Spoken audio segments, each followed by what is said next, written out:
تمام لوگوں کو اسلامی سال کی مبارکباد دینا پیش کرتا ہوں اور دل کی گہرائیوں سے دعا کرتا ہوں آپ سب کے لیے کہ آپ جہاں بھی رہے خوش رہے. اللہ تعالیٰ اس نئے سال کو آپ کے لیے باعث خیر بنائے. ماہ محرم الحرام کا آغاز ہو چکا ہے جیسا کہ آپ کو معلوم ہے, اور اس سلسلے میں ہمارے جو مذہبی رسم و رواج ہے اور خصوصیت کے ساتھ ہمارے علاقے اور ملک نیپال میں محرم الحرام کے موقع سے جو رسوم جو روایات منائے جاتے ہیں اور امام علی مقام علیہ السلام کا ذکر جس طرح سے ان کی یاد اور ان کا ذکر جس طرح سے کیا جاتا ہے, تو اس سلسلے میں ہم صحیح رہنمائی کے لیے آپ کے سامنے حاضر ہیں. اور یہ ہمارا فیس بک پیج الحسان آرگنائزیشن جو لائیو چل رہا ہے, اس سیشن میں ہمارے پاس ہمارے ساتھی رفیق محترم مولانا غلام مصطفیٰ سعیدی صاحب جو اس وقت کشمیری جامع مسجد کے امام بھی ہے اور مدرس بھی ہیں دارالعلوم شاہ مسکین, اور ہمارے اس علمی سفر میں ہمارے شریک بھی ہیں. تو دونوں لوگ بیٹھے ہیں. ہم اپنے ناظرین کو جن کا بہت پہلے سے یہ مطالبہ رہا ہے کہ آپ لوگ اس پیج پر آ کر کے کچھ مفید باتیں کریں, تو محرم الحرام کے موقع سے ہم نے سوچا آپ کے لیے انشاءاللہ ہر روز کچھ نہ کچھ منقبت کے اشعار مولانا غلام مصطفیٰ صاحب پیش کریں گے, اور کوئی ایک ایسا موضوع محرم الحرام سے ریلیٹڈ اور اس شہادت امام علی مقام سے ریلیٹڈ واقعہ کربلا سے متعلق ہر روز 5-10 منٹ کی کوئی گفتگو کی جائے گی انشاءاللہ. آج جو موضوع ہے وہ میرے خیال سے یہ ہونا چاہیے کہ ایک جو دیکھا جا رہا ہے کہ اہل بیت اطہار اور صحابہ اکرام رضوان اللہ تعالی علیہم اجمعین, ان دونوں سے محبت اور ان دونوں کے معاملے میں جو عظمت ہمارے دلوں میں ہونی چاہیے وہ ایک معتدل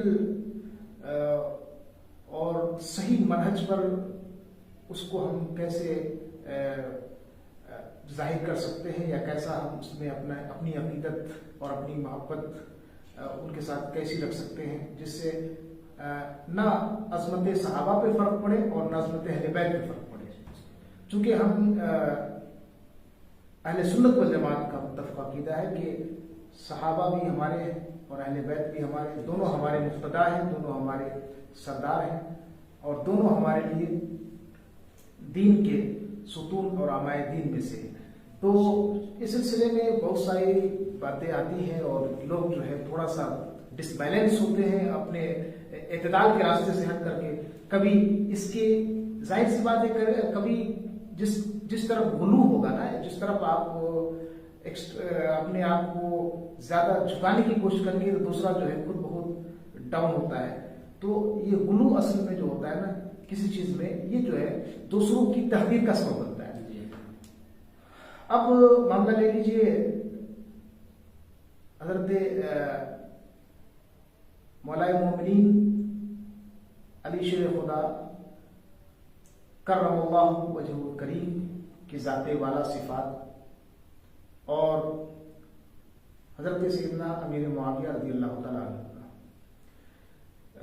تو ان دو شخصیتوں کے بارے میں جس طرح کے نظریات اور جس طرح کے ان کے آپسی جو مشاجرات ہوئے, ان کو لے کر کے جس طرح سے لوگوں کا ایک ذہن بنتا ہے اور ایک سوچ بنتی ہے, تو وہ بہت ہی تکلیف دہ ہو جاتی ہے. کبھی کبھی یا تو کبھی وہ حضرت امیر معاویہ کی طرف جھکتے ہیں, اتنا جھکتے ہیں کہ وہ حضرت امام علی مرتضیٰ کرم اللہ وجہ کریم کا مقام جو ہے ہلکا کر دیتے ہیں, اور کبھی کوئی اس قدر حضرت سیدنا علی شیر خدا کرم اللہ وجہ کریم کی طرف اپنی محبت اور عقیدت کا میلان ظاہر کرتا ہے کہ اس سے لگتا ہے کہ حضرت امیر معاویہ کچھ بھی نہیں ہے. تو یہ دونوں میرے خیال سے یہ دونوں راستے غلط ہیں. جو ہمارا عقیدہ اور نظریہ ہونا چاہیے دونوں کے بیچ میں ہونا چاہیے. صحابہ کرام سب کے سب بحیثیت صحابہ ایک ہے، یعنی صحابیت میں سب یکساں ہے. البتہ مراتب، درجات اور فضائل میں اختلاف ہے. ظاہر ہے یہ تو ہوگا، یہ تو انبیاء کے مراتب میں اختلاف ہے. بحیثیت نبی سارے نبی ہیں، آپ بول کے نہیں سکتے کہ یہ کم نبی ہے اور یہ زیادہ نبی، اس طرح نہیں کہہ سکتے. یہ کم والے نبی ہیں، ان کو کم والی نبوت ملی ہے اور ان کو زیادہ والی نبوت ملی ہے، ایسا نہیں کہہ سکتے. کسی رسولوں کے درمیان اس طرح آپ تفریق نہیں کر سکتے کہ ان کو زیادہ والی رسالت ملی ہے، ان کو ہلکی رسالت ملی ہے. نہیں، اس میں کوئی کمیت اور مقدار نہیں ہے. وہ رسول ہے تو رسول ہے، اور رسول ہونے میں سب برابر ہے. اس طرح انبیاء نبی ہونے میں سب برابر ہے. جو اختلاف ہے، جو تفاوت ہے، فرق ہے ان کے درمیان درجات کا ہے. اور جیسا کہ قرآن نے کہا تلک الرسل فضلنا بعضهم علی بعض، تو یہ اس طرح سے صحابہ کرام کی طرف آتے ہیں. تو ان کے درمیان بھی صحابی ہونے میں سب برابر ہے. وہ چاہے کبار صحابہ ہو، چاہے وہ صغار صحابہ ہو، چاہے وہ فتح مکہ سے قبل ایمان لانے والے صحابہ ہوں، بدر میں شریک صحابہ ہوں، احد میں شریک صحابہ ہوں، بیعت رضوان میں شریک صحابہ ہوں، یا فتح مکہ کے بعد بالکل آخری لمحے صحابی ہوئے ہوں، وہ بھی صحابی. ہم کسی کی شان میں تنقیص اور توہین کا جملہ استعمال نہیں کریں گے. اگر کسی صحابی سے کوئی خطا ہو گئی تو یہ خطا ہونا کوئی ایسی بات نہیں ہے جس سے ہم کہیں کہ وہ صحابیت سے گر گئے، وہ صحابی نہیں. خطا ممکن ہے ان سے، خطا اجتہادی کا خطا منکر بھی ممکن ہے، خطا منکر بھی ممکن ہے. بعض لوگ خطا منکر میں کئی صحابہ کرام کے واقعات ملتے ہیں، کسی نے شراب پی لیا، کسی نے زنا کا ارتکاب کیا، اور بہت سارے واقعات ملتے ہیں. وہ سب تو صحابہ تھے، ان کو کیسے ہم کر سکتے کہ صحابی نہیں تھے؟ تو یہ تو خطا منکر.